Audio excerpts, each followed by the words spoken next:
So I went into Cody's pen and it was nighttime and I sat down, kind of having a rough night. And I wound up laying down. I just started bawling my eyes out, like incredibly strong crying that I had not done for seemingly no reason. At one point, Cody laid down as well, and so we're probably not more than 4 feet away from each other. I heard him cry, and it wasn't a horse snoring or breathing or snorting. He was 100% crying and releasing an incredible amount of trauma. And I had started writing a memoir, which right now I call it From Horseback to the Himalayas. And I was screaming and yelling at the handlers on the way up because they were cracking the mules with not whips, they were cracking them with bamboo shoots.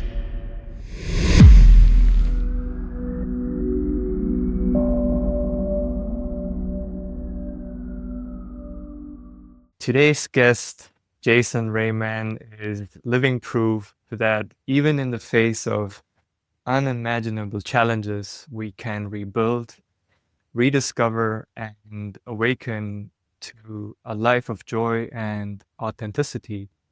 A veteran who made it out of the war zone, but his story doesn't stop there. After leaving the military, a deeper calling pulled him in another direction. There was a point in his life where moving to the country, building a farm, and horses came into his life. And this is something that really pulled me into him and his story. And I'm really, really excited to have him on here because I also experienced a certain connection with horses. I experienced connection with animals. And it was something that throughout my life, I felt like it wasn't really there. It wasn't really part of my story. It was not something that I even thought about consciously. And so I'm just really honored to have you here, Jason. Thank you for being part of the podcast. Thank you so much, Seven, for inviting me on and connecting in this way. I'm extremely honored to be here. I think I heard about you a few months back and have listened to a few of your shows. I saw your marriage ceremony that you shared, and what a beautiful ceremony that was, the clips that you shared of that. And so Well, I'm just grateful to be here and really grateful that, in the little ways that we can, my story is kind of getting out there, and I'm not approaching it as like a business or anything like that. It's just, kind of rubbing shoulders with people. And yeah. I'm really glad the horses drew you in because they have revolutionized my life in so many ways. Wow. Yeah. I feel it is a certain connection that you feel and you're being drawn to that energy. And I would say this is relates to animals, humans. It could be even places in nature. It could be countries that just pull you in. And I feel that somewhere just when I looked at your profile and I saw the horses, I immediately felt a certain, I don't know if I should say level of strength, but horses for me, they really embody. And even if you look in nature, like in biology, my wife, who is into the biochemistry field, she told me that you can inject a horse with snake venom.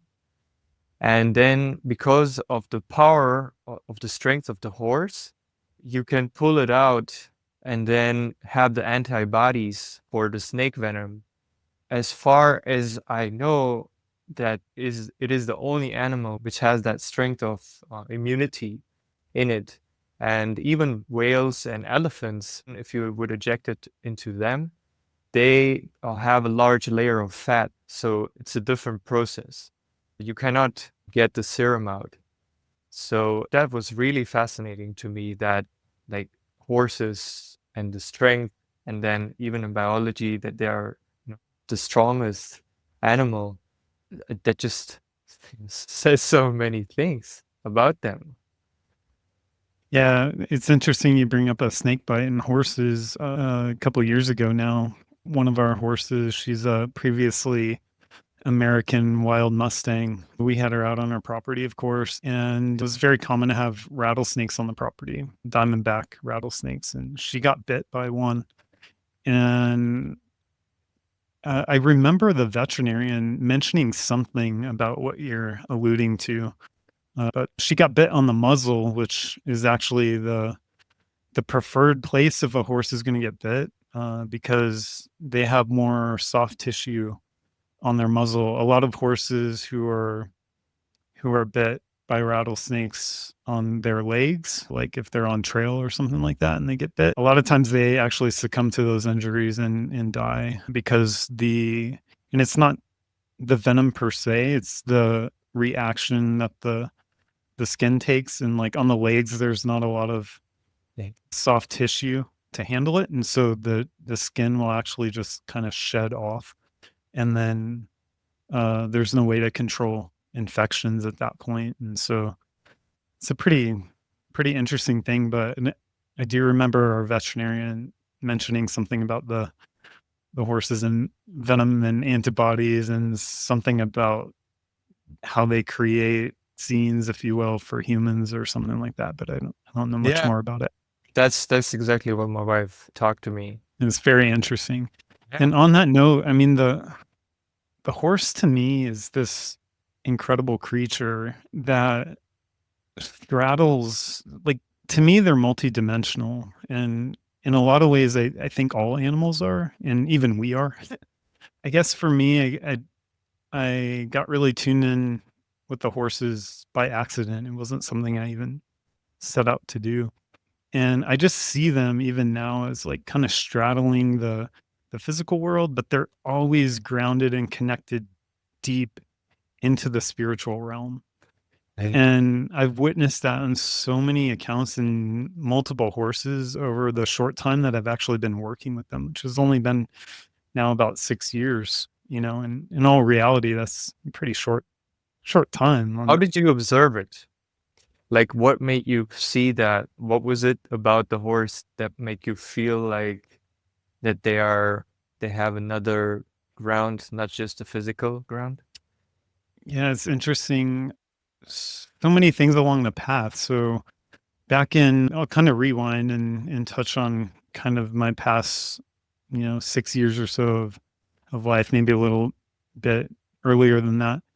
So as you mentioned, I'm an American military veteran. Yes, I did go to the war theater, but all things considered, I had a pretty chill job when it comes to military service. I wasn't at the tip of the spear kicking down doors and shooting people. I did deploy to Iraq for a time, and the environmental aspects there were horrible. We got shot at with what's called indirect fire, which is usually like rockets and mortars. And those don't care if you're elite special forces or contractors, cleaning the bathrooms. That sort of fire attack doesn't care about that. And so, but I just like to, for my other brothers and sisters, veterans out there, and even those who are now serving, not just in the American military, but other militaries all around the world. I think anybody who does that, they're part of that, that ultimate machine.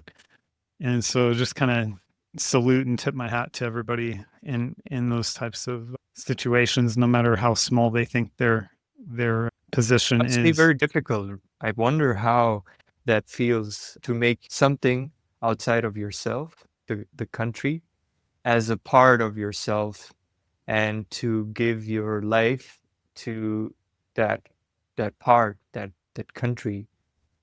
I it's not something that I experienced. I had the choice to not have to experience that. And I've experienced the other aspect also of meeting young boys, as I would call Yeah. it, who go into it. And one of the things that really stands out to me personally is the choice.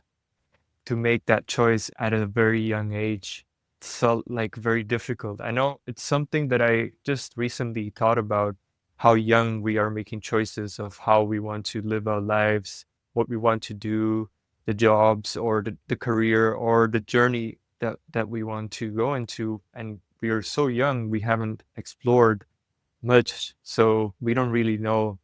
And it's a commitment, it's not like commitment means just choosing a certain direction. That's a commitment. For And sure. yeah, that's just something that really came to me recently, the choice that we have, and how even a lot of times society and our parents are telling us in which direction to go, and then there's the opposite of being a rebel, of doing exactly the opposite of what your parents would want you to do. So there are these different forces that I see playing, and so yeah, I always somewhere I struggle to see, like, how have we humans come to the place where we are in war with each other and where we all need to protect our country from each other. So that's something which somewhere, like, we are talking about horses, we're talking about animals, and they have their territory. They Mhm. have their way of protecting each other. They have the way of nurturing. They have the way of, like, a lot of the things that we humans also have because it is based upon it. But I feel that human beings have lost the connection to animals in such a way that now we are so focused on survival, which is the animal realm, because we have lost our connection to them in so many ways that we are now lost from nature and disconnected, you could say. And because of that disconnection to nature, we are now looking into different ways, and the lack of nature is forcing us into being so focused on survival. And there comes the war, there comes feeling separate and feeling disconnected. So yeah, I and there's a very powerful point that is coming through, I feel. I totally agree with that. And just to be real, when I joined the military, I mean, this was back in, I think I enlisted somewhere at the end of 2002. And I didn't ship off to basic training until January of 2003. And so this wasn't long after 9/11. You know, it was so in America, there was a lot of patriotism going on and kind of that rallying around each other. And honestly, though, that wasn't my prime motivation for joining the military. And at the time, I was actually going broke paying for flight training. I got my private pilot license back in 2003, just weeks before I shipped off to basic training. And I was paying for flight school on credit cards. Mm. And so going into debt at a rapid clip, and I was a cable guy at the time, so I was installing cable internet service and making okay money, but the military was first, like a solid paycheck and healthcare and all that kind of stuff. And it was also a means to, like, the typical person these days is looking forward to, like, how can I get experience? How can I get education? And how can I move into, like, a certain career path that I want to do? And at the time I wanted to fly airplanes. And even as a military veteran, like, how do these people seemingly have much more than me, this sort of sacrifice for country? And because I can't really say that that's what I felt like I was doing even while I was serving. And but it came, years after and upon reflection of, like, what I actually, what that choice was to make. And I think a lot of us, I think that's why the military gets recruits, fresh out of high school, because if you wait too long, they're not willing and able bodies anymore. And so, I struggled also with the humility of the fact that, yes, I was a military veteran, and I think by definition, like, I could actually be called a combat veteran, but my my brain just doesn't like to connect those dots because I wasn't at the tip of the spear, kicking down doors and putting lead down range, so to speak. I was a JAG paralegal and I was processing legal documents, but it took me a while to realize, and this all kind of leads into your question about the horses. Like, how did I begin to observe that? Um, the short answer of it is I started to observe myself. And a horse to me, when I first met them, I was very intimidated. My daughter Allie, she came out of the womb, I say, loving horses and other animals, Okay. and it was just kind of a natural thing for her to just be comfortable around these Mm, huge, magnificent creatures, whereas for myself, I was intimidated by them, and I was yeah. also intimidated about myself, like, like, I'm not comfortable in situations, or I didn't used to be comfortable at all in situations when I don't have a lot of knowledge and I don't have a lot of understanding about something. And so I guess at the core of it, I really, without knowing it, without being conscious about it, I started slowly observing myself as you know, Observing the fear. yeah, observing the horse and, what's causing these feelings within me and those sorts of things. And so What would you the horse, describe the feeling? Like, what would you, if you would have to describe it, would you say it's like a fear of the presence of it, or was it like what did you feel? Because and when we encounter certain animals, there are different feelings that we have, right? Like we could look at a tiger, we can look at a huge eagle in a completely different way, and we would have different sensations, right? Like for example, the tiger is very connected to protection, and then the eagle is very connected to just taking distance, like going from the ground to a higher plane and then observing from the eagle's perspective. So I feel that every animal makes us feel a certain way. And I wonder how you said your daughter was born with that feeling of horses being like connected to them, having a certain trust that they're not going to do any harm to me. They will not trample on me. They will not negatively react to me. If I have a feeling, a genuine longing to connect with them, and I can the way that I approach them could be if you approach them with fear and with anxiety. And I'm not saying anxiety in the sense of if you have anxiety, but you have a longing to connect with the horse, it will react completely different to you than if you have anxiety about actually connecting with the horse and then forcing that connection. So I think that body language and your presence, how you respond to them matters quite a lot. And it's interesting how you said that that kind of came gradually. It awakened. It awakened, and your daughter was almost like a guide to awaken that within you, right? Like it sounds like she came into this earth and she awakened that connection with you, and then that connection led to such a beautiful change within you.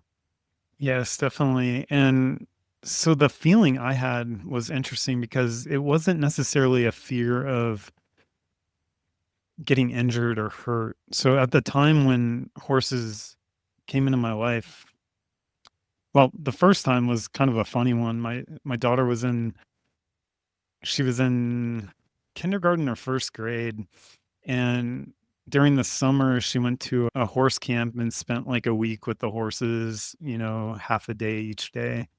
And at the end they had this family day where you would come out and go on a trail ride.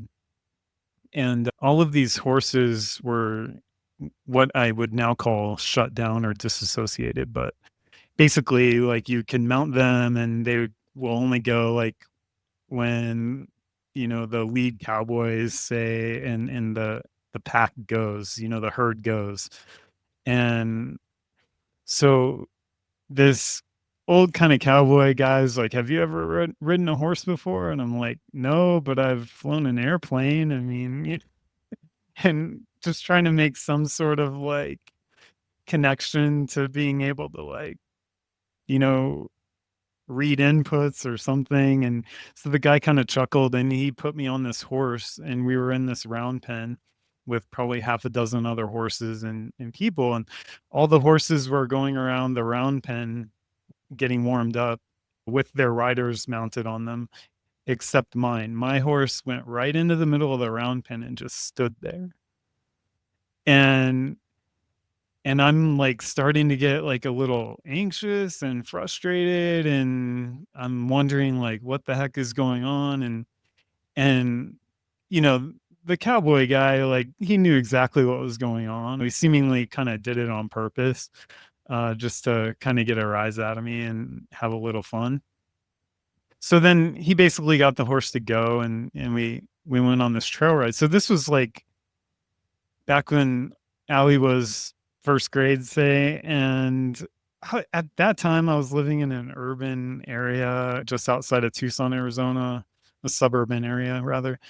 And it's like, I'm never getting a horse. I don't have any desire to be around them. That pleasant experience. And Wow. but Allie used to say, like, maybe there would be some time that if we moved to a place that, could accept a horse, maybe we can get one. And I was like, no, probably not. You're probably going to have to wait until you're on your own to do something like that. Yeah. So if you fast forward, 2014, her mom and I divorced. And then 2016 rolls around, and I had been doing a lot of hiking and rock climbing and stuff. And so the fear of being around a horse, like, I was already doing some extreme type sports. Like, riding a horse wasn't necessarily fearful to me. I remember taking Allie out to a friend's girlfriend, actually, who was a trainer, a horse trainer. And so I figured I could just connect Allie up with her and get her some riding lessons or something, and just for the fun of it. And at the time, we were also kind of mulling around the idea of kind of disconnecting and moving off grid and starting a farm. So between the time that Allie was in first grade, and then we fast forward a few years up to the point where I kind of had my debut with horses, a lot had changed. And so now I'm looking at, moving off grid and starting a Mm. farm and building a house and those sorts of things. And this was Allie's perfect scenario. Oh, we're moving off grid country. We have some land. Can I get a horse? And I was like, well, maybe. And when, at that point, it was like a possibility. And so let's connect and get some riding lessons and see if you even like it. And it was all tilted toward her. I remember going out and meeting a horse that Allie fell in love with. Her name was Mocha. And we had various interactions with this particular horse over, I think it was a couple months, maybe. And there was also another horse there named Prince, who I fell in love with. I just wound up taking a liking to him. And I remember asking the trainer, like, if I could ride him. And she laughed. She's like, he's like a Ferrari. There's no way I'm going to put you on him. You're green. You have no idea what you're doing. And I kept kind of like, I seemingly begging her, but just kind of mentioning it, like, hey, can I ride Prince? Hey, can I ride Prince? And at one time went, we were going to go on a trail ride, or Alyssa and this trainer were going to go on a trail ride. And I went to drop her off, and she looks at me and she says, do you want to ride Prince? And I was like, okay. And I think at the time she was doing what that old cowboy had done. I thought that she, she kind of knew, had a knowing that this horse would just kind of stand there and not do anything, or it would buck me off, or it would just, otherwise, I don't think she was like putting me in an unsafe situation, but I just don't think that she thought this horse would do anything for me. So that day we wound up going on a 3.5 hour trail ride, and I knew practically nothing in the way of riding a horse. And this horse and I connected on a level where all along that ride, he was just, and I felt it as if just, it was a communicative situation where he was just like, hey, I know you don't really know much, but I'm going to take care of you. Like I know what to do and I know what you're asking me to do. And even if you get it wrong here and there, I got you. I got your back. And it was that moment that I guess you could say there was a bit of an epiphany, but it was more just kind of like that's interesting, because like I said, I'm very kind of intimidated by the horses, not scared to ride and not afraid to fall off and not afraid to get hurt or physically injured. And to answer your question, like the feeling I was getting is like this intimidation about myself, about my own self-worth, my own value, my own, like, who do you think you are, Jason? And To for ride a some horse? yeah, for some reason the horse brought that out in me. Not Mhm. all at one time, and not, that wasn't the end of it. That was just like the very, very beginning. There's a place to ride the horse. That's what I'm hearing. I feel like there Yeah. is a certain judgment in that also, as the way that we choose to connect with animals. There are ways of emotionally connecting with them, or with at the level of touch, and then the level of riding with them is also something that sometimes we might have a negative connection or Yes. thought about it of riding on a horse. I understand that, yeah. That yeah, like So that I we're not didn't meant to really use animals in that way. Yeah. yeah. But I didn't but really understand at the time that what that connection was. mm, And so I was still looking at it through a lens of, oh, it's a horse, it's fun, it's entertainment. I kind of looked at horses as all-terrain vehicles, like a four-wheeler or ATV, you kind of just get on them and ride and go down the trail, and then they kind of do what you ask them to do. And if they don't, they're seemingly being disrespectful or something like that. And that's kind of how we were taught by this particular trainer at yeah, first. yeah, And that's the mindset that I had going into it.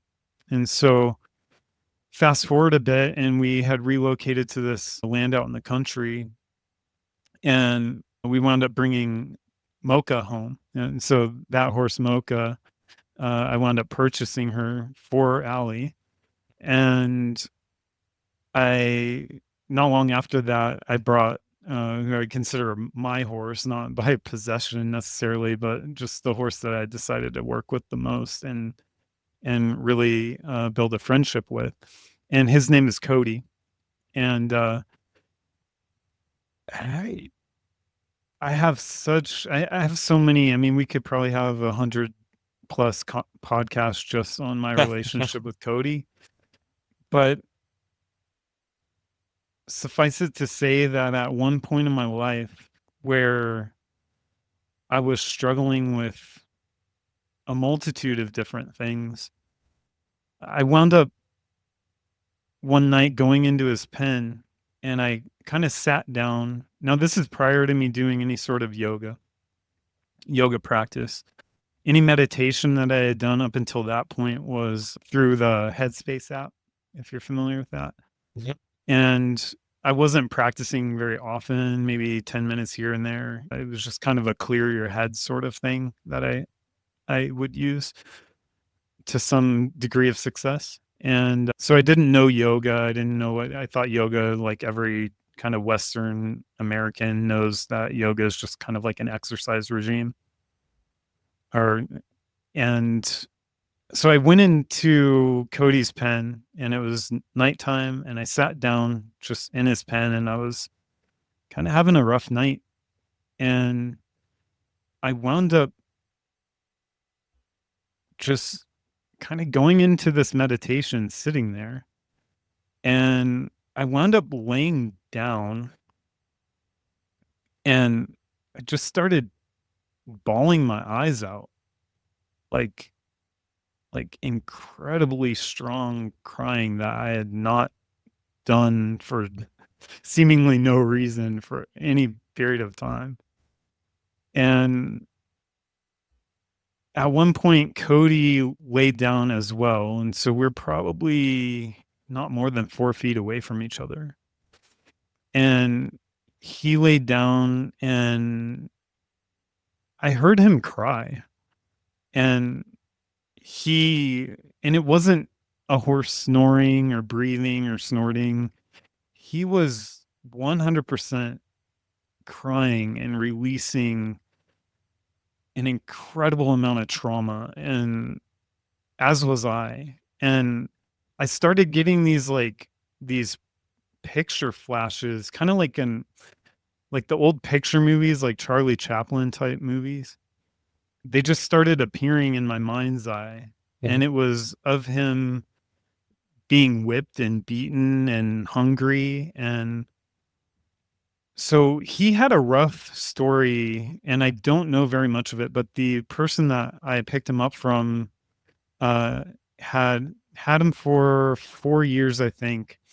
And she told me that she didn't know too much about his history, but when she picked him up at around age 3, he was nothing but skin and bones. That's what she said. And so that's pretty much all I knew about him. Yeah. And so we had this moment that night, and I wound up falling asleep, and I think he did too. And then I woke up, about 45 minutes to an hour or so after that. And horses are funny because he had this incredible experience, and I know he was feeling that inside and out. Now, whether or not they are conscious or not, that's up for a whole nother discussion. I don't know. But he just did what horses do. So it was like he got up and he shook himself off, and then he just went back to his hay net and started eating. And I was sitting there for some time after it, just kind of contemplating, okay, like what was that? What's going on? And that was the moment, or one of the many moments that life really I realized that in some way life for me was changing.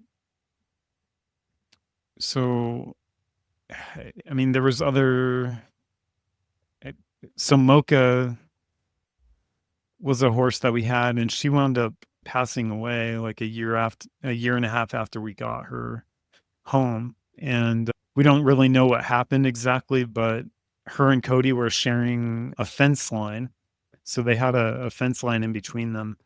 And one morning, like they must have gotten into it or something. She kicked at the fence, and that's what we're supposing happened. And she fractured her pelvis.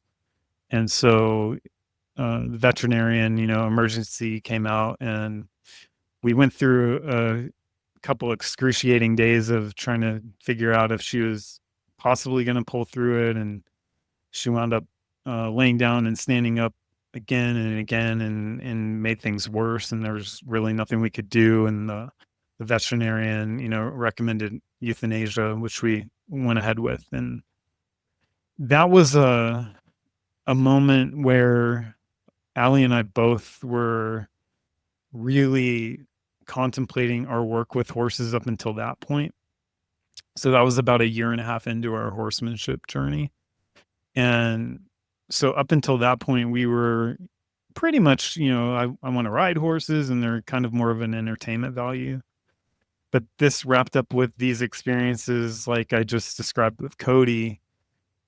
totally flipped a switch for us to her death totally flipped a switch to where we became much more interested in this idea of a relationship with these beings and learning more about ourselves in relationship and in communion with them. Yeah, yeah. I And wondered about the fence.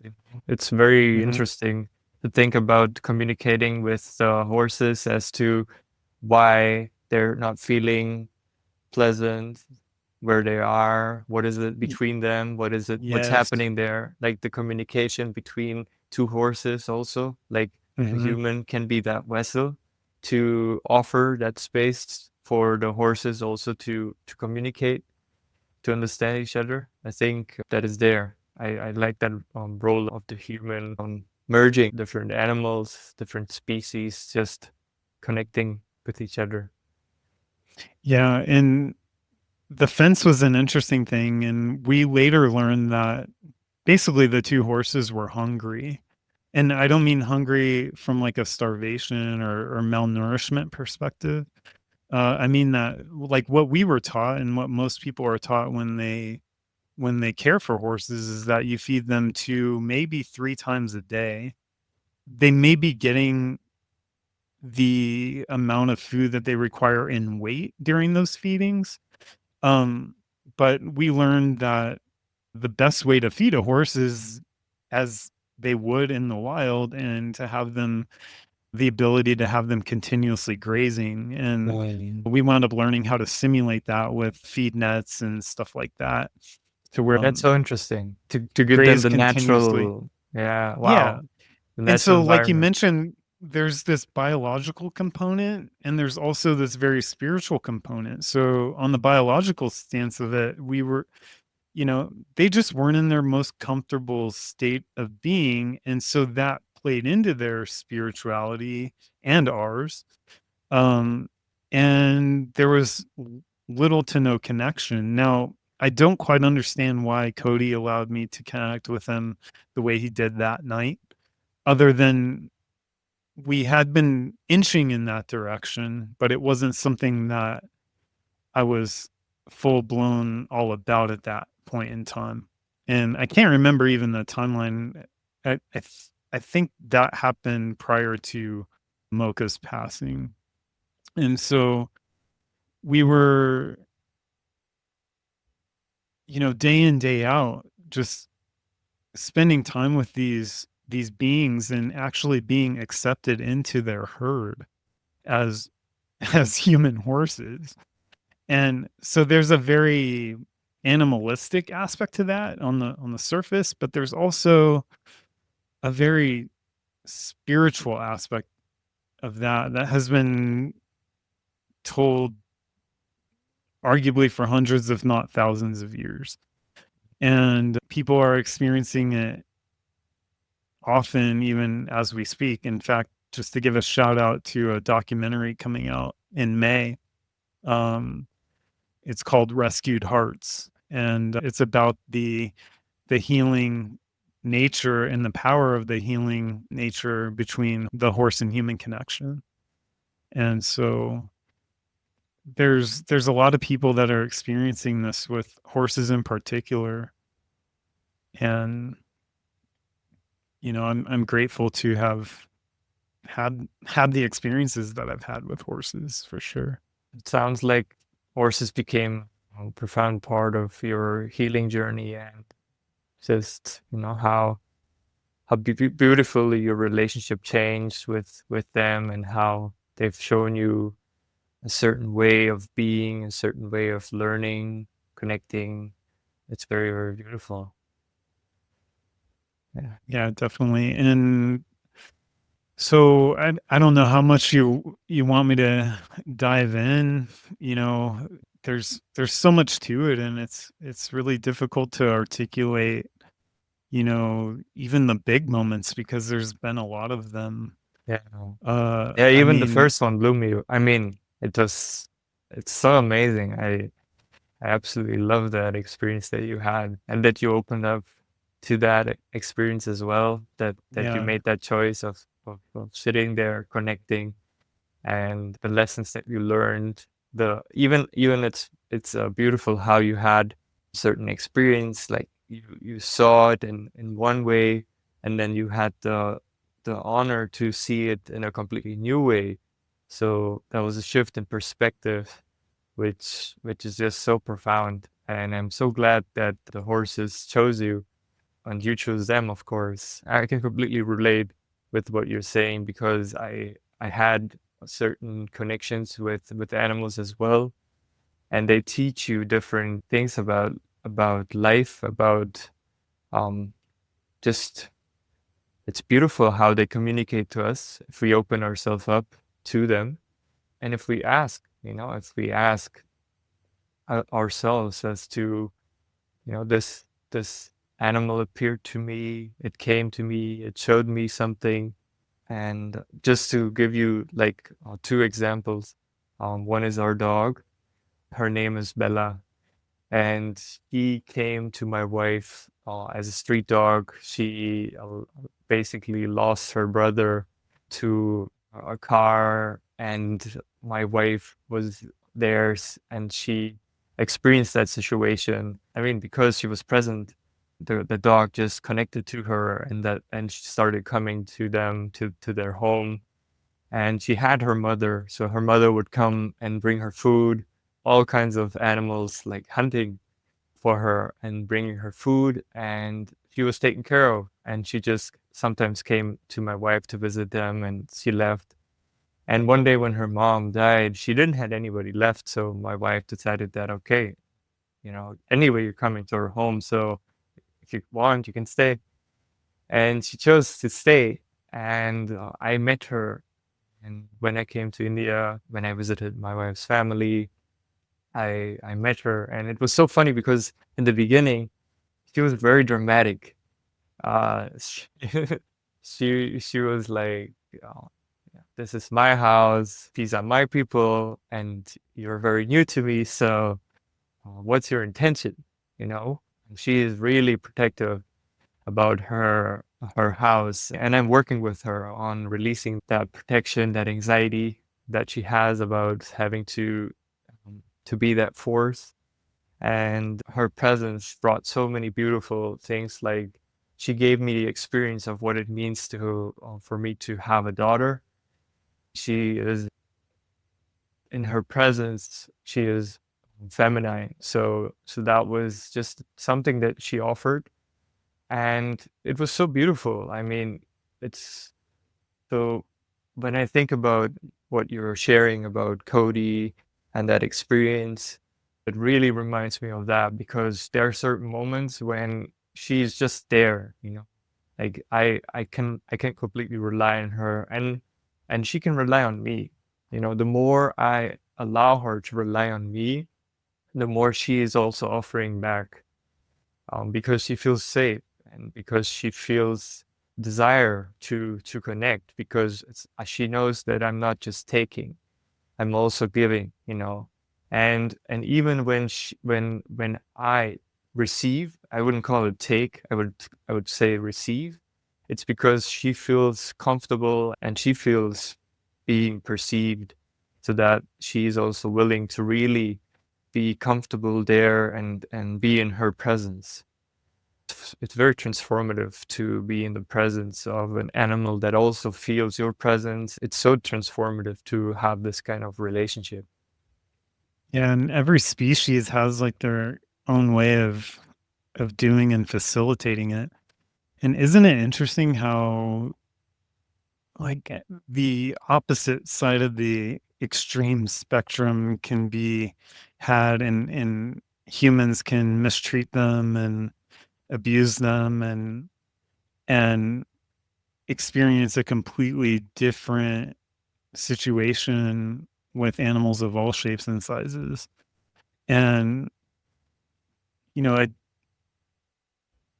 that to me has boggled my mind, but it also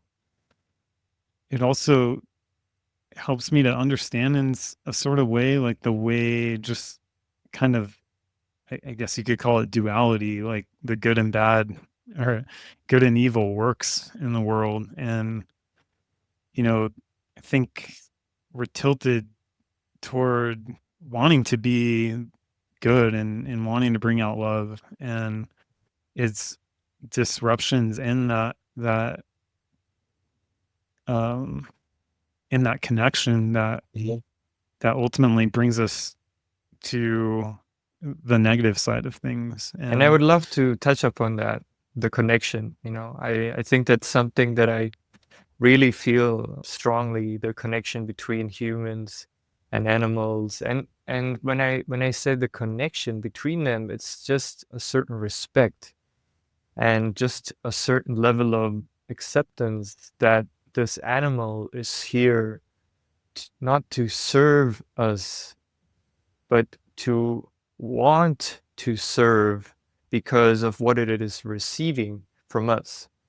Mhm. And so it's like a relationship that is based on trust, and a relationship where it's based on understanding your strength. Because if I know that my strength is to have that physical power of, pulling something and really striving, and in that process of doing that, also exercising my body, they also have their set of emotions. And as you mentioned, also crying and Yeah. sobbing and feeling the pain. So it just shows that, like, we can also help them to strengthen their body, their emotions, and through different ways. And so, yeah, it's just beautiful to have that interconnectedness of doing something, giving something for them, and then them also wanting to give back and to have that relationship.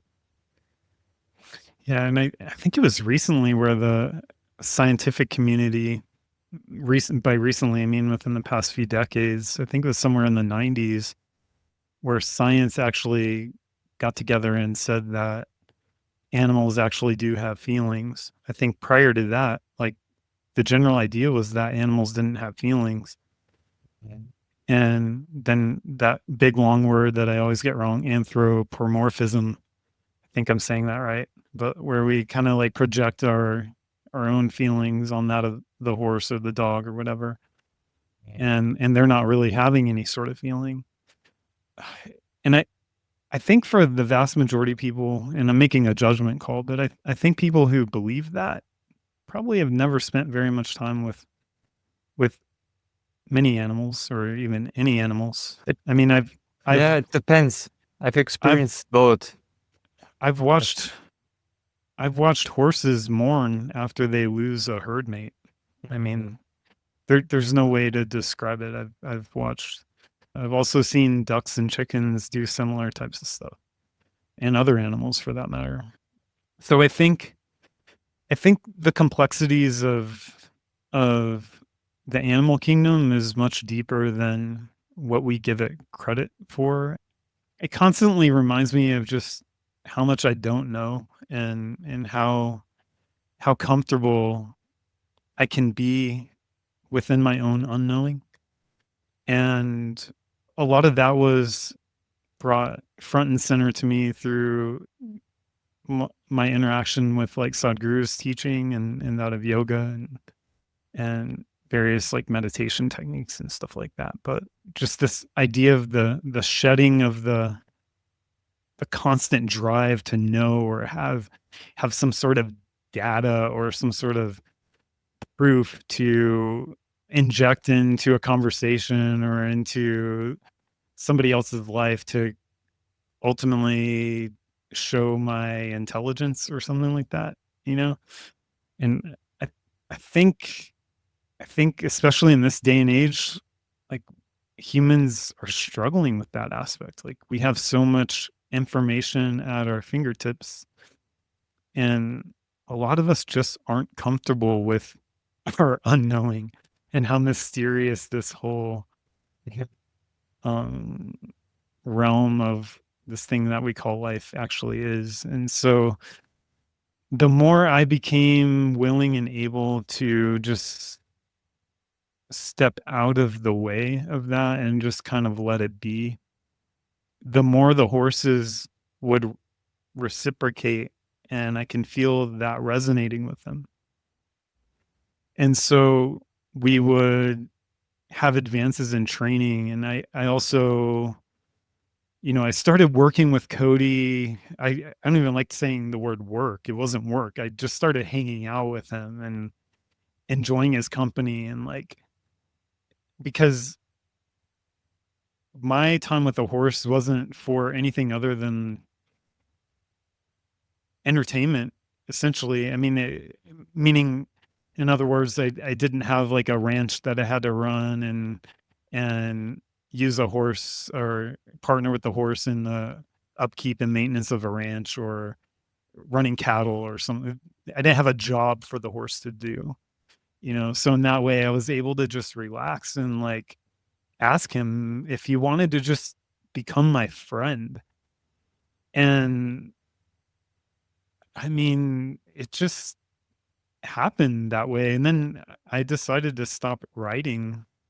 And I later found that he had some hoof issues that writing wasn't incredibly comfortable for him anyway. And so, but he would always accommodate me in my requests.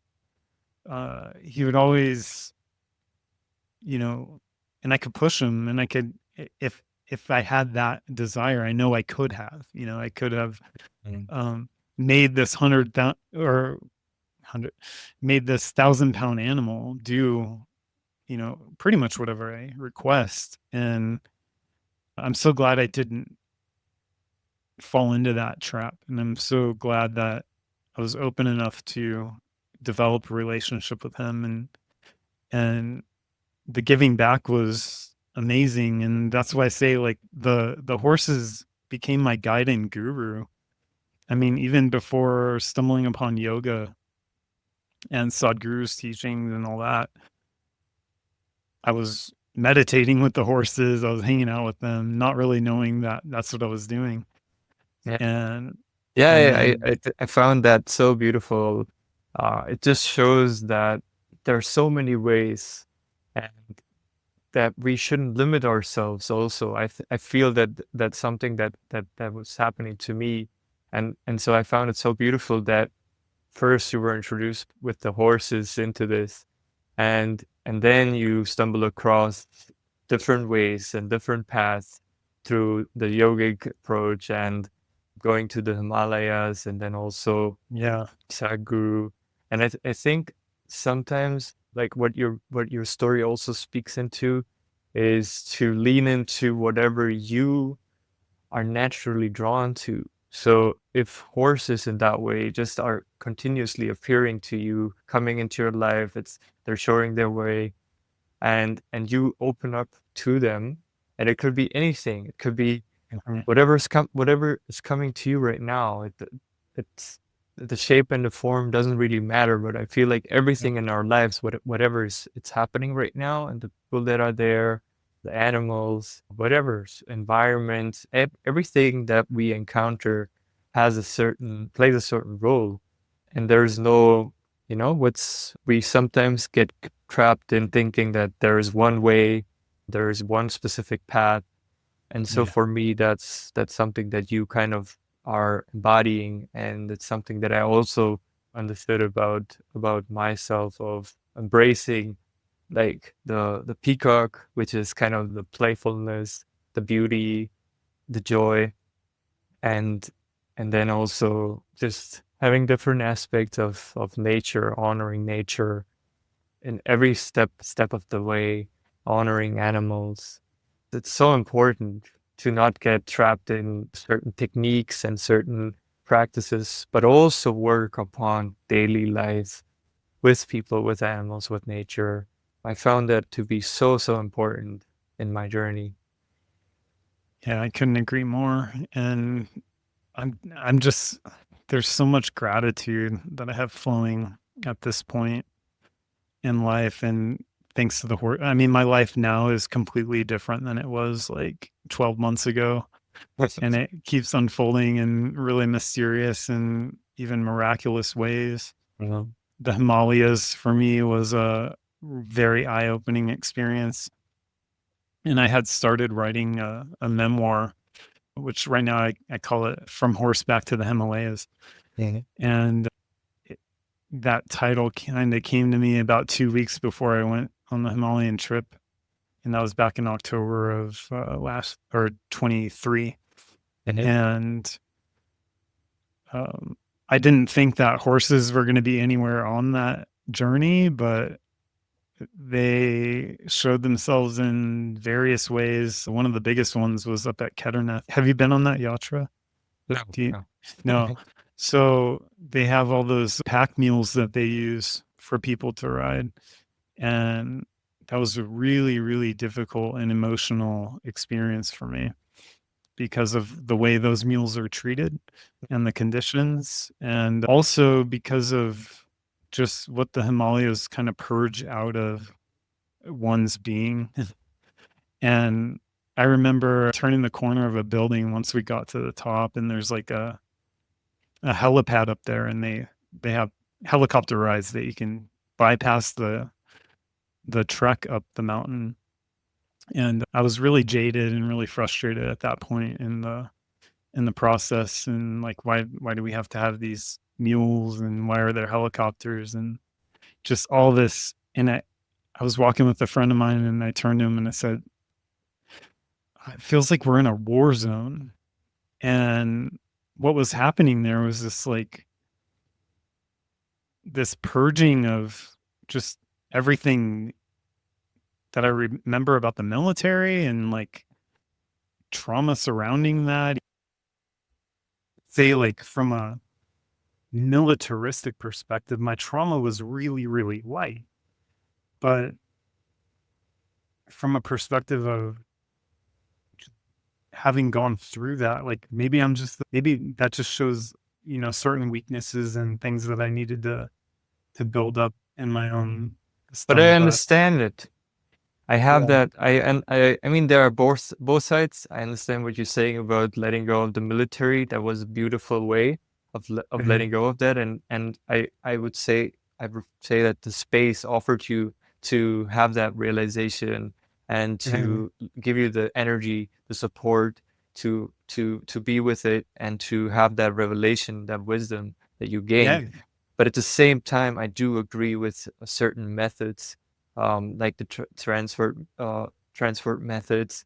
And personally, I would even say that with the mules, that's somewhere where I feel that even if we're talking about India, there are different categories or groups of schools and teachings, and consciousness is totally, I would say, they're unrelated to which of those teachings you are exposed by. Because if you don't live the teachings and if you don't embody them and you're just, I don't know, there's a superficial way of connecting to the creator, to creation that I also experienced in India. And I would say that's probably where the mule story comes in, because I do feel that there's a place and a time to go to such a place like Kedarnath. And it's personally for me, it's something that is calling you, it's something that you're meant to do. It's not something that you have to do. It's not something that in order to have your sins relieved, you have to go to this place. Or if you go there, you will be cleansed and, you'll like everything will be fine. So not as an excuse, like not connecting to that place as a way to release yourself only, but to offer your presence, to be there, to not look at what am I getting, but to see that how can I contribute, how can I give. And that change of perspective has been huge, huge, huge for me. I mean, it's just incredible how even when we are on the spiritual path, that there are still loopholes in which Yeah. we sabotage ourselves.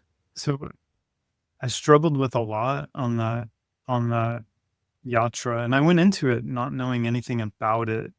Like, and I kind of purposefully did that. I didn't, quite honestly, at the time, I don't know what was drawing me to that. And as I was planning the trip to India, which that's also quite a story. I mean, India in and of itself, and it's been known to happen to many people. Many Americans have just been kind of wooed to India, for lack of better ways to express it. I had no intention to travel to India, and I stumbled on, or Sadhguru stumbled on me, I guess, or I stumbled on Sadhguru via YouTube at a time in my life where I wasn't suicidal by means of like, oh, I want to take my life, and here's how I'm going to do it. Uh, but I have since learned that it would probably be termed passive suicide, where, so I had this diagnosis of leukemia in 2017, and a year or so later, I'm, maybe a little longer than that, I'm just at my wit's end of life, really. Like I have no more drive to continue on. And so I looked up at the sky one night, and I just like held my hands up like this, and I was just like, "Answer, just take me," you know? And it took me from that moment into this total different ride that I thought that request would take me. Sadhguru appeared, and I come from a very Protestant Christian background. So anything that has to do with yoga or so-called new age type of belief systems, or Hinduism or anything like that, was pagan and antichrist and sinful, So I never learned anything about any of that stuff growing up. And the meditation for me was just, like I said, through like the Headspace app, and it was just a function of like an exercise. It wasn't anything like really trying to tap into anything so-called spiritual. And Sadhguru appeared in my YouTube feed at a time when I was mainly just watching like the late night news comedy shows. And so I don't know how the algorithm decided to serve out Sadhguru's face, but it did. Your algorithm, your inner Yeah, algorithm. right.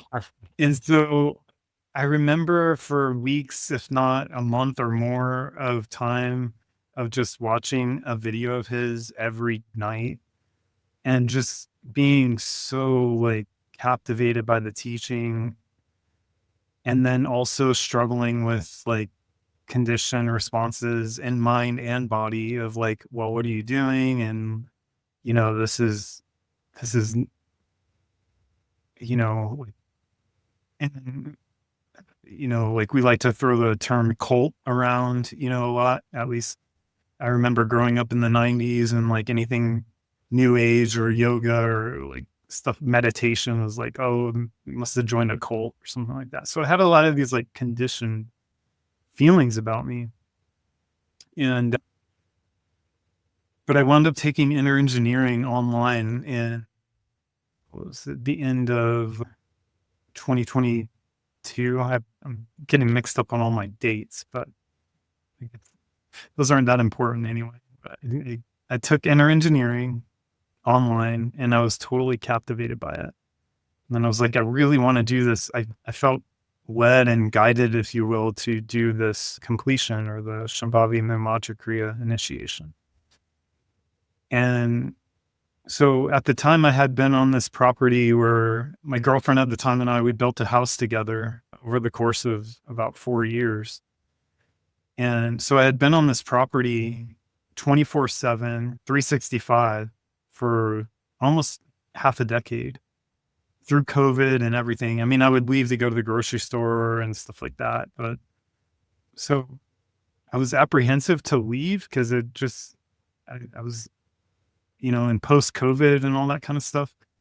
And so I was like, okay, I'll just go ahead and do the inner engineering completion. I'll do it online, because after COVID, they were offering it as an online option. And I signed up for it for online. And then I kept getting these incredible intuitive hits to just go through that process in person. And I'm like, I don't even know where I would wind up going. And I wound up searching, like pulling up the search page to see like where I could go in person. And the search page populated to La Jolla, California. And I'm sitting in Southern Arizona, and I typed in like Phoenix, Arizona or Tucson, Arizona, which is closer, and nothing could be found. Like the database like returned nothing. And I typed in other states, like it would keep returning nothing, kind of like there was like a glitch in the program. So I refreshed the page and it populates La Jolla, California. And I get my other device and it populates La Jolla, California. And I'm like, okay, so I'm not going to La Jolla, California for some yoga retreat. Like that's just not what I'm going to do. I told myself I'm just going to do it online and I'll do that. But I was reading a book at the time, and this is where like the juices, if you will, of spirituality and questioning and sort of like what is this and what is that and who am I? And so all of this stuff is going on, and I'm getting deeper into Sadhguru stuff, and I was actively practicing the Isha Kriya meditation every day. And I was reading a book called The Connection by a guy named Dr. Eric Pearl. And it was just about like these energy healing modalities that he came up with. And I had heard about it on a podcast. So it was just kind of a one-off idea that I had to read this book. And in that book, he had mentioned La Jolla, California at the same time that I was like with this search page. So I spent about 2 weeks pulling up Isha's search page, and La Jolla, California kept populating. And at one point I told my family, I was like, all right, I think I'm going to take 3 days and just drive to San Diego, and I'm going to go to this yoga retreat. And they were just like, okay, go. Like, why are you making a big deal about it? And of course I wound up taking that trip. And there are a lot of like kind of small things just in that process. Like one was you know how they kind of give you like they put your name tag where you're going to sit. So to my left was a guy named Jason, and to my right was a guy named Gary, and that's my dad's name. And so just small little thing like that may be menial or not mean anything to somebody, but it just hit me. It was just like this hit. And so I'm at this retreat and still struggling with the conditioning and like, why am I here? And trying to stifle that and trying to just kind of let go of that process. And so when we go through the first run of the Shambhavi Mumaja Kriya initiation process, and we're actually doing the whole 21-minute cycle, I'm there with my eyes closed. I'm in California, and I feel like this sort of like vibration in the floor. And I like the split second thought in me, like looking back on that, I was thinking like, well, is there going to be an earthquake? That's like kind of like the frontal cortex of the brain thought that was going on, right? And when they started playing the drums at the end, like all this energy rose up, and it like rose up through my core and then up and into my face. And then there's like this flashbang went off in the room. Like, and people who don't know what that is, it's like a law enforcement tool that they use to clear a room when they're, trying to apprehend people. And it's like this loud, big flash. Well, for me, it was like this big flash of light in front of my face. And from that moment, I let out this like incredibly long, like, and this energy just like popped out the top of my head. And so I'm in this like really kind of euphoric state after that. And then as they kind of close the session and we kind of come to our senses, if you will, I open my eyes and I look around, and everybody's just like business as usual. And I'm like, thinking, okay, I've had some experiences leading up to that, like with Isha Kriya and some of the other things with the horses even. And so I just thought like, okay, I must have kind of went into a dreamlike state, and Yeah, I yeah. I made Not this stuff up. everybody experiences that. Yeah, yeah. And It's I like, wasn't really looking for an experience or anything. yeah, that's exactly So it. I mean, that's part of it. If you're not looking for something specific, yeah. you're And then open. I had no context. So I was just open to it, and that happened, I guess, at least in my head. At that point, I just thought it was something my head had created, and I was thinking, in some sort of dreamlike state. And so we wound up going through, I think, the next day and closing up the session. And on my way out, like we're all leaving to depart, go back home. But one of the volunteers runs up to me, and he's this Indian guy. He runs up to me and he's like, "Jason, before you leave, I need to talk to you." Okay. And so we go out in the right off outside the front door, and he looks at me like dead straight in the eyes and he says, "Jason, if you could make it happen, you need to go to India." And when he said that, it was like this wall of energy just like hit hit my entire being. And I was like, all right, you have my attention. What's going on? Like, why would you just run after me and say that? It's like, so then he gave me a bit of his story, and what I could get through the language barrier was that he had some sort of brain tumor, and he went back to India to basically die and be with his family during his time of death. And some friends and family had asked him to go to the yoga center in India, just kind of like a last ditch possibility of, you know, even to just like comfort, And he wound up saying, he told me he like visited the Dhyanalinga and the Sirakund and all that stuff, and spent some time at the yoga center. And he's like, this was some time ago, and I think it was over a year. And maybe it was 2 years. And now he's like volunteering with Isha in San Diego, and he's got a clean bill of health. And and then he's like, by the way, we're really not supposed to like, you know, say this. I just felt led to tell you that. And I was like, okay. So then I went back to my hotel room that night and just totally kind of thought about that whole experience.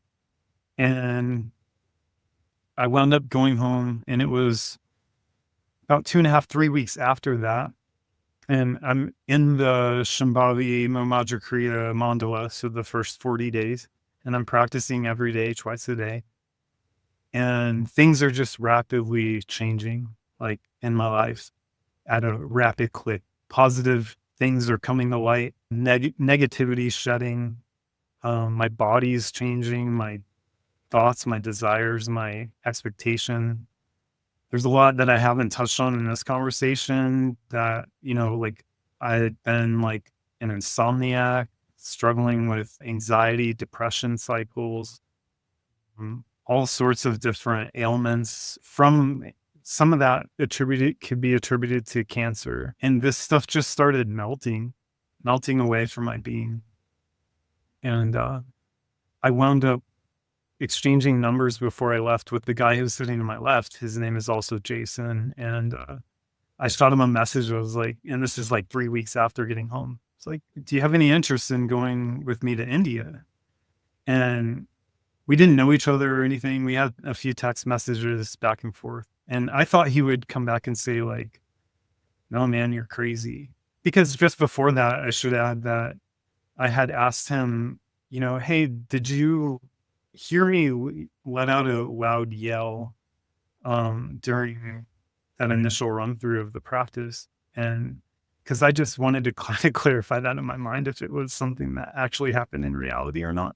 And he's like, oh yeah, you were definitely processing some, is what his response was. When I asked him if he traveled to India with me, he's like, yeah, sure. When are you thinking? And this was kind of summertime. Yeah, springtime of 23. And I was saying, well, I'm looking to go like in October. And he's like, Yeah, sure. And so at that time, we were just planning on going to the ashram to, hang out and maybe join a program or something there. And then I can't even remember how I stumbled on it, but the Isha sacred walks came up, and then the Himalayan yatra, just like, it was perfect timing. All of it worked out. And there were no other programs available at the ashram except the Ayur Rasayana program, which I enrolled in. And so I took that when I was there as well, after the Himalayan yatra. And so that's how I was drawn into this Himalayan experience. Yeah. And not knowing anything about Hinduism, not knowing anything about yoga, just what I had learned in inner engineering. That's it. So I didn't even know what Guru Puja was. So that just set the stage to go to the Himalayas with kind of like a really blank slate. And I thought I was signing up for a serene trip into the mountains with a small group of people to sit and meditate all day. I'll tell you right now, it wasn't that. It was an extreme juxtaposition of humanity and deep, deep spirituality, a bringing forward of masculine and feminine energies within my own self, a purging of trauma, and an incredible healing process that I was. I mean, I saw not only the pack mules on the mountain. I actually hiked. I trekked alongside my pack mule up to just before the point where they rally them up at the top. You hold it. And her nose was the same color as Mocha's. So Uh, it was a real interesting tie-in and a lot of emotion. I was, and I was screaming and yelling at the handlers on the way up because they were cracking the mules with not whips. They were cracking them with bamboo shoots on the break of the knee and across the muzzle. And so there was a lot of purging for me and pain, and and now I'm sitting physically right now as we're recording this. I'm in southern India. The house that I built and the property that I sold last year. There's just been so many drastic changes to life, and most of them have been amazingly positive. And alongside of the purging, and there's some pain and discomfort in that as well. So how I got on all that tangent, I'm just kind of flowing what I feel like the energy is in this conversation. But I would just like to, for those of you listening, whether it's a horse or it's art or photography or a dog or a cat or a hike in nature, whatever it might be, like, just know that everything that you see in gurus like Sadhguru, or you hear about and people that you might aspire to be or become, know that all of that is already like 100% within you.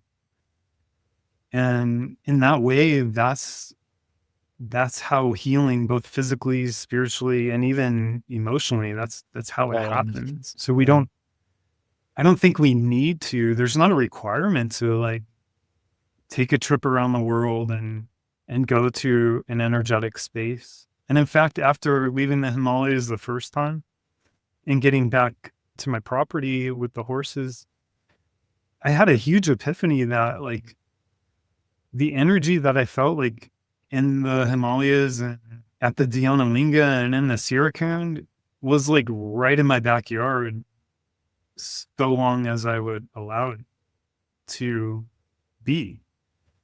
And I mean, that could be quantum, yeah, where we can. it can be accessed anywhere. Yeah, like that's something which Sadhguru says about the Dhyanalinga also. Like the energy has been manifested and it's accessible anywhere. So I would say that absolutely. Just even beyond that energy, there is a certain physical connection that you made there when you went into that space to connect to a large source of energy, like compensated, compound, just there. And that the way that we experience on a day-to-day basis, it's definitely a different kind of force, I would say. But it's similar to living at a volcano, for example. This kind of energy that is being released and has certain effects to the environment, to the earth, to everything. It speaks a lot about the environment that we choose to live in, also the way that we treat the earth. If we live on a very rich soil, on a ground that has rich soil, it also offers us a completely different level of energy than where most people choose to live. And the reason why they long to go to these places is because most of the time the space that they are residing in is not kept at that energy level, which is I personally feel sad, because for me it's just such an important point that I want to invest time into, which is the environment that surrounds me all the time, not just for a certain period of time. So yeah, that's just something that I also observed, that there's a tendency to go to these places or people, like they're going to give you something that you're not able to give yourself, and it serves its purpose, I would say. And I'm Yeah. I'm truly grateful for everything that Sadhguru has brought into my life. And like just remembering my time at the ashram, like during circles around Adi Yogi, at that point in time, it really like hardened me in that way. It felt like, and I don't want to say that in a way that I know Sadhguru is talking about how he did heartbreaking sadhana, spiritual practice in his past life.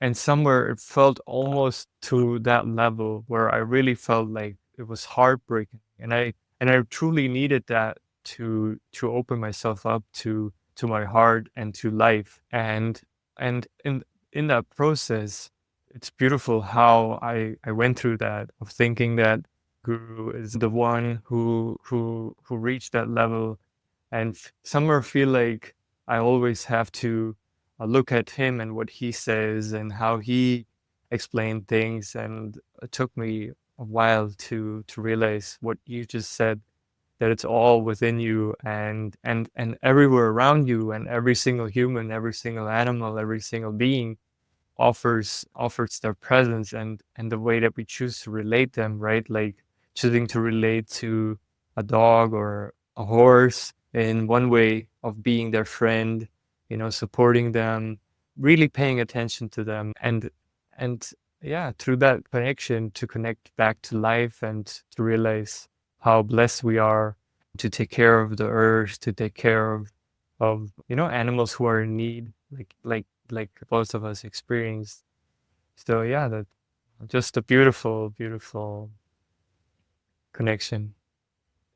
Yeah, it's amazing. I'm incredibly grateful for just all of it. And like I see Sadhguru, especially like just as a portal, Mm. he's open, a very strong one at that, like a very strong and collective portal of, dare I say, energy, but it's even more multifaceted than that. I know a I lot would, of people from my past might say like that I worship the guy or whatever, and then I would question, you know, I would ask the question of those people like, what exactly do they define as worship? Like I just I find myself being more open and receptive to life and yeah, living, and this, it was at a time that like my life, like I really desired to just kind of silently escape this planet in a there's bad a way. difference, right? There's a difference between Exactly. worship of a person and worship of qualities of a of Sure. a of a being, Sure. right? Yeah. So if you like, and that's even in business, like And you see these, that in India. don't you? I mean, go to the temples and I believe Sadhguru talks about that. Like as I understand it anyway, or as I heard him talk and others, like I don't believe like the Hindu temple was ever meant for like worship and prayer. Mhm. And I don't feel like I'm worshiping like when I stand in front of say like a Ganesha statue and like know that that particular energy has a prominent part in my life. So Yeah, there's it's an embodiment of a certain quality, right? right, Like right. we just put a certain symbol Anchor. Yeah. anchor around that exact representation, and we put that out there. Like I was talking in the beginning about the tiger, the protection. Yeah. So many times when we see a tiger with a deity, then that is one of the embodiments, like one of the qualities of that deity, and that's all we're connecting to. And I agree with you. Yeah, there is a difference between idol worship and worship of certain qualities that the creator has, that creation Right. has, and those qualities are such like basically spiritual or natural laws of the universe. And if you live according to those laws, for example, to always come from a place of giving, always come from a place of giving, like the sun is always giving sunshine without ever asking for anything in return. And it doesn't matter in what mood you are. It doesn't matter if you want to hide from it. It doesn't matter. It will shine. And whoever is willing to receive is receiving continuously all the time. And that's how the light of the creator is basically shooting us energy to receive at any point. And it's just up to us if we keep ourselves open to that or if we close ourselves down. And we can Yeah. close ourselves down by defining ourselves as in need of someone who will save us, of someone like someone else to change, or something in our 3D world to change the way that we wanted to change in order to feel a certain way. And then there is the creator mindset, like the mindset which is like the light. Yeah. Yeah. When we're seeking something exogenous to fix who and what we are, I think that's futile at best. And I grew up with that from a from a Christian perspective. And I feel like I know not know, I don't like to use that word. I feel like I am much more intimate with the Jesus Christ now than I ever was in processes like growing up because it's Yeah, the yeah, yeah. embodiment it's I the understand. embodiment of creation and there's so much to it and at the Yeah. end of the day it's like this mystery we call life like I don't think anybody truly knows and Mhm. being comfortable to say like I don't know and like to just nicely kind of move out of the way and let things unfold from a place of love is what to me that's like the ultimate of existence and experience in this life And I have to is say, I have yeah. to tell you that like connecting to India and especially to Sadhguru, he really opened up my relationship to, like you were mentioning, like Jesus Christ, Christianity, everything that I grew up with. And he opened my eyes to it in a more positive way. Yeah. Not that the religion is bad and some like the purpose of it and the people who embody that these aspects, not that that even their stories, a lot of it is there to help us and serve us. But yeah, it's like Sadhguru definitely helped me to have a completely different perspective, because I also was at that point where I kind of gave up on it because whatever I was taught, it didn't really make sense to me. And I saw my parents also struggling with the whole concept. And even within the family, to this day, I feel like there is a certain shallowness. I was never exuberant Like I never had an exuberant life. And Yeah. perhaps given the benefit of the doubt, I mean, perhaps I just wasn't approaching that particular process in the correct manner to achieve that on that path. But Yeah, yeah, absolutely. Yeah. what has unfolded for me just following really simple. I mean, at the end of the day, like these yoga practices are, well, I say simple, but then they do take a while to settle in and to allow the body to adapt and change. That's another thing I'd like to point out is that, like, I think a lot of people, even like in the yoga community, are like trying to seemingly check boxes of practices to take and this and that. And it's like, Yeah. for me, I've been just kind of blown away by like just allowing the little nuance things just kind of settle in and Mm. see how that goes over some time. And it's profound just being able to breathe, you know. I held my breath for over 4 decades of life. Use Yeah, yeah. It's a moment of attention. It's just a moment of switching in your attention, what you're paying attention to, that is like moment to moment, like moment to moment awareness.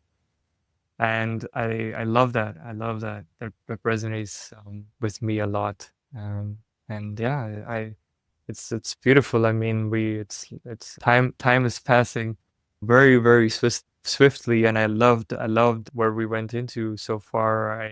Yeah, for sure. I, I mean, from the horseback to the as you said before, is that something that people can check out? Is that something that you're thinking to? At the moment, I'm still writing it. I think as far as memoirs are concerned, I'm a little over halfway done as far as volume. But I would say in the past probably like 4 to 5 months, I've had quite an extreme writer's block. Oh, And not okay. Let's try something out. it's not where I've been. And I think writer's block might come across the wrong way. It's more so like I just decided to table it a bit to allow the story to unfold a little bit more. And that's precisely what's happening. So the short answer is I'm still writing that as I basically as I feel like it. And but I do have a website that has that and a couple other just small writing projects that I've been working on. One in particular is a children's book Okay. that I co-authored with my daughter, she's illustrating it, and it's called Hasta la Vista Leukemia. And so it's a fun story of a girl who was diagnosed with leukemia and wound up blasting off into this spaceship with her horse in a meditative type visualization. And so it just kind of talks about her healing process and stuff. So Beautiful. we're That's trying to. what's the name of it? It's called Hasta la Vista Leukemia. Okay, yeah, It's kind of pulling from my roots in southwestern United States and and people Arizona. can find And it on Amazon. not yet. We're finishing it up. I'm hoping to get that. Alyssa is illustrating it, and Okay, but she's wonderful. working Yeah, on yeah. finishing that. Okay, but whenever that is ready, I'll definitely I'll put it in the description. I there's something that I feel like that I was called to tell you. Just take like 24 hours, or if you want 48 hours, but 24 hours, and just like sit down and just like with the intention of writing whatever is coming out. Just set time aside, and then just on that day, just do whatever you wish to do. Like completely keep it open. Just give yourself that space. Maybe think about what is something that you haven't done, which always brought you joy. It could be very small thing, just something that puts you in the joy, and then from there, just allow yourself to like always have pen and paper, because you might be like automatic writing also. Like there Yeah. might be something which comes to you, and if you don't have a pen and paper, you'll forget about it. But if you go into it, if you start writing, you might like catch like something, and it just, because it happened many times that we receive something, and then if we don't just act on it or write it down, it just whisper passes. away. Yeah, it's like a whisper. Yeah. Yeah, for sure. So I'll try maybe that. there's something to try Yeah, out. But and this podcast alone and just kind of you reaching out is just kind of a catalyst for that. There's been other kind of synchronistic messages coming up of like, all right, get back to it, you know? So yeah. I think I'm hearing that loud and clear. Yeah, Thank that would be you. great. That would be great. I would love it. I would definitely get a copy of it. I would gift it to my sister, who is a teacher of children. And I think, yeah, it's something that I also really, really love. Just, I feel that giving that sharing something so magical with children, it's such a beautiful, beautiful intention that you have behind this specific project. So I'm all about it. Yeah. Yeah, and so that book is already written, the text of it, and then Yeah. so we're finishing up the illustration, and then the memoir, the From Horseback to the Himalayas, that's about a little over halfway done. Yeah. And then I had about a few months of poetry that just like came to me, almost like you said, automatic writing. Like I'm not a poet. I didn't sit down to write a poem. But I have over 120 of them that are, Yeah. it's kind of like a journal. So I have decided to bind that together in a book called Mahima Moksha. And it's just a book of poetry. So that's forthcoming as well. But Wow, that's amazing. just What? a bit of telling the story, and hopefully if I, just paying it forward to the, inspiring someone, maybe just one person, to open up and think of things in a different light if they're stuck or wanting something in a different way. Absolutely, absolutely. Yeah. I wish that whoever needs to receive it is going to receive it. And once you put it out there with the intention of exactly that, it will definitely go in that way. No, appreciate it. Yeah. All right. I think for this episode, I think it's like I said, it was an honor. It was beautiful to connect to you. And thank you. yeah. Yeah, let's keep in touch. Yes, absolutely.